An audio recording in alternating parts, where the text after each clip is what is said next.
Item ಯಾವುದೇ ಇರಲಿ try ಮಾಡಿ ಆಚಿ ಚಿಕನ್ ಮಸಾಲಾ. ದೇಶದ ರಾಜಕಾರಣದಲ್ಲಿ ತಲ್ಲಣ ಮೂಡಿಸಿರೋ ಎಸ್ಐಆರ್ ಬಿರುಗಾಳಿ ಈಗ ಕರ್ನಾಟಕಕ್ಕೂ ಕಾಲಿಟ್ಟಿದೆ.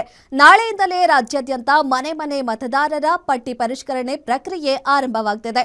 ಹಾಗಿದ್ರೆ ಏನಿದು ಎಸ್ಐಆರ್ ಆಪರೇಷನ್? ಯಾರಿಗೆ ಲಾಭ, ಯಾರಿಗೆ ನಷ್ಟ? ಇಲ್ಲಿದೆ ಒಂದು ಕಂಪ್ಲೀಟ್ ರಿಪೋರ್ಟ್.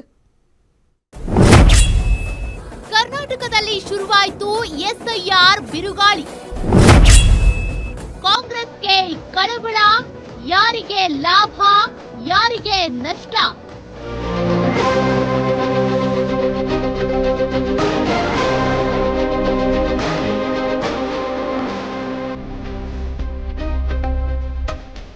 ಕರ್ನಾಟಕ ರಾಜಕಾರಣದಲ್ಲಿ ಈಗ ಹೊಸದೊಂದು ಆತಂಕ, ಹೊಸದೊಂದು ಸಂಚಲನ ಶುರುವಾಗಿದೆ. ಚುನಾವಣಾ ಆಯೋಗ ನಾಳೆಯಿಂದಲೇ ರಾಜ್ಯಾದ್ಯಂತ ಹಮ್ಮಿಕೊಂಡಿರೋ ಮಹಾ ಆಪರೇಷನ್ ರಾಜಕೀಯ ಪಕ್ಷಗಳ ನಿದ್ದೆಗೆಡಿಸಿದೆ. ಮತದಾರರ ಮನೆ ಮನೆಗೆ ಚುನಾವಣಾ ಅಧಿಕಾರಿಗಳು ಬರಲಿದ್ದಾರೆ. ಮತದಾರರ ಪಟ್ಟಿಯನ್ನ ಡಿಜಿಟಲ್ ರೂಪದಲ್ಲಿ ಪರಿಷ್ಕರಿಸುವ ಎಸ್ಐಆರ್ ಪ್ರಕ್ರಿಯೆ ಅಧಿಕೃತವಾಗಿ ಆರಂಭವಾಗ್ತಿದೆ. ಈಗಾಗಲೇ ದೇಶದ ಬೇರೆ ಬೇರೆ ರಾಜ್ಯಗಳಲ್ಲಿ ಕೋಟಿ ಕೋಟಿ ನಕಲಿ ವೋಟ್ಗಳನ್ನ ಡಿಲೀಟ್ ಮಾಡಿರುವ ಆಯೋಗ ಈಗ ಕರ್ನಾಟಕದ ಮತದಾರರ ಪಟ್ಟಿಗೆ ಸರ್ಜರಿ ಮಾಡುವುದಕ್ಕೆ ಸಜ್ಜಾಗಿದೆ. ಇದು ಒಂದು ಕಡೆ ಪಾರದರ್ಶಕತೆಗೆ ಹಾದಿ ಮಾಡಿಕೊಡ್ತಿದ್ರೆ, ಮತ್ತೊಂದು ಕಡೆ ರಾಜಕೀಯ ಪಕ್ಷಗಳಲ್ಲಿ ತಳಮಳವನ್ನೇ ಸೃಷ್ಟಿಸಿದೆ.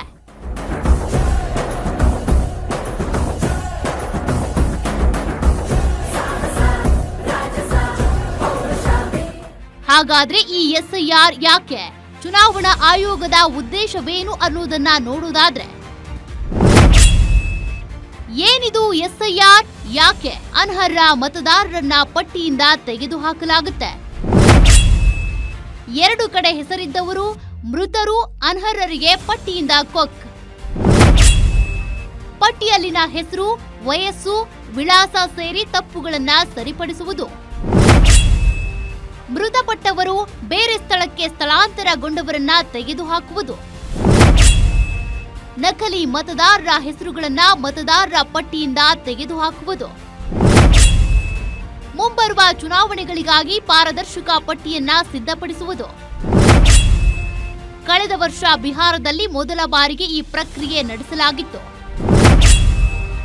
ಎರಡನೇ ಹಂತದಲ್ಲಿ 9 ರಾಜ್ಯ ಮತ್ತು 3 ಕೇಂದ್ರಾಡಳಿತ ಪ್ರದೇಶಗಳಲ್ಲಿ ಈ ಪ್ರಕ್ರಿಯೆ ನಡೆಸಲಾಗಿತ್ತು.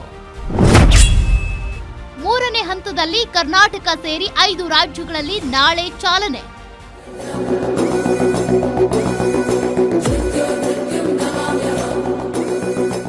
ಇನ್ನು ಆಯೋಗದ ಈ ಮಹತ್ವದ ಪ್ರಕ್ರಿಯೆ ಜಾರಿಯಾಗ್ತಿರೋ ಬೆನ್ನಲ್ಲೇ ಮತದಾರರು ಅಲರ್ಟ್ ಆಗಬೇಕಿದೆ.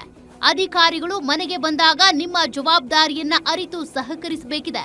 18 ವರ್ಷ ತುಂಬಿದ ಹೊಸ ಮತದಾರರ ಸೇರ್ಪಡೆಗೆ ಇದು ಸೂಕ್ತ ಸಮಯ ಆಗಿದ್ದು, ಸಾರ್ವಜನಿಕರು ಕೆಲವು ಪ್ರಮುಖ ದಾಖಲೆಗಳನ್ನ ಸಿದ್ಧವಾಗಿಟ್ಟುಕೊಳ್ಬೇಕಿದೆ. ಮತದಾರರು ಏನ್ ಮಾಡಬೇಕು ಅನ್ನೋದನ್ನ ನೋಡುವುದಾದ್ರೆ,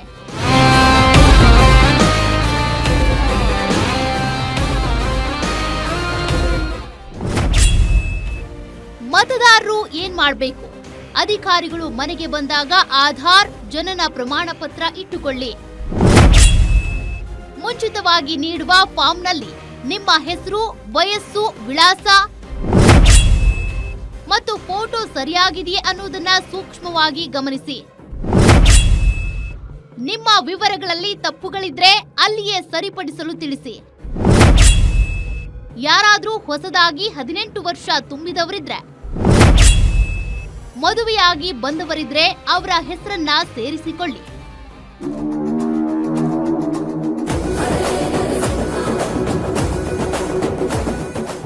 ಇನ್ನು ಈ ಎಸ್ಐಆರ್ ಆಪರೇಷನ್ ರಾಜ್ಯದಲ್ಲಿ ದೊಡ್ಡ ರಾಜಕೀಯ ಯುದ್ಧಕ್ಕೆ ನಾಂದಿ ಹಾಡಿದೆ. ಆಡಳಿತಾರೂಢ ಕಾಂಗ್ರೆಸ್ ಮತ್ತು ವಿರೋಧ ಪಕ್ಷ ಬಿಜೆಪಿ ನಡುವೆ ವೋಟ್ ಬ್ಯಾಂಕ್ ರಾಜಕಾರಣದ ಕಿಡಿ ಹೊತ್ತಿಸಿದೆ. ಎಸ್ಐಆರ್ ನೆಪದಲ್ಲಿ ವಿರೋಧ ಪಕ್ಷಗಳು ದೊಡ್ಡ ಷಡ್ಯಂತ್ರ ರೂಪಿಸಿವೆ ಅಂತ ಕಾಂಗ್ರೆಸ್ ಗಂಭೀರ ಆರೋಪ ಮಾಡಿದ್ರೆ, ಸೋಲಿನ ಭಯದಿಂದ ಕಾಂಗ್ರೆಸ್ ಕತೆ ಕಟ್ತಾ ಇದೆ ಅಂತ ಬಿಜೆಪಿ ವಾದಿಸ್ತಾ ಇದೆ. ನಾಳೆಯಿಂದ ಸ್ಪೆಷಲ್ ಇನ್ಸೆಂಟಿವ್ ರಿವಿಷನ್ ಇದು ಪ್ರಾರಂಭ ಆಗಿ 26ರಿಂದ ಪ್ರತಿ ದಿನ ಯಾರು ಚುನಾವಣಾ ಇರ್ತಾರೆ 50 ಮನೆ ಯಾರು ಈಗ ಹಾಲಿ ಮತದಾರರ ಪಟ್ಟಿಯಲ್ಲಿ ಆ ಹೆಸರುಗಳಿದೆ, ಅದನ್ನ ಸೇರಿಸಿ ಎಲೆಗಳು ಜವಾಬ್ದಾರಿಯನ್ನ ಮಾಡಿಕೊಟ್ಟಿದೆ. ಬಿಜೆಪಿ ಅವರು ಏನ್ ಮಾಡ್ತಾ ಇದ್ದಾರೆ, ನಮಗೆ ಕಾಂಗ್ರೆಸ್ಗೆ ಯಾರ್ಯಾರು ಓಟ್ ಹಾಕ್ತಾರೆ, ಬಡವರು, ರೈತರು, ಕಾರ್ಮಿಕರು, ಮಹಿಳೆಯರು, ಹಿಂದೂಗಳು,